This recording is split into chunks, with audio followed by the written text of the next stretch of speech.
ئێمە وەکو ڕمێنەری کۆمپانیای شاندز لەسەر ڕاستپاردەی خاوەنی کۆمپانیا بەڕێز شێخوین و شێخ تاڵب ساڵەیی پێمان باش بوو وەکو ئەرکێکی نیشتیمانی خزمەتێکی بچوو بە برا پێشبڕکەکانمان بکەین لە سنووری پارگای سلێمانیار چۆن لە سنووری پارگای هەولێریش ئەم ئەرکەمان جێبەجێ کردووە. ئێمە پێمان باشە ئەمە ناوبنێن ئەرکێکی نیشتیمانی سەرشانمان داواکانی لە سەرمایەداران و بازرگانان دەست پێشخەر بن بۆ خزمەتکردنی گەلەکەمان بتوانین بە هاوکاری حکوومەت و بە پابەندبوونمان بە ڕێنمایەکان لەگەڵ هاوڵاتی ئەم بارودۆخە نەخوازراوە تێبپەڕێنین.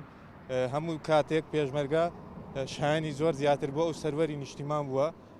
ئەم هاوکاریانە ئازوخەیەکە بەشی 500 خێزانن بۆ برا پێشمەرگەکانمان هیوادارین شوێنی خۆی بگرێت.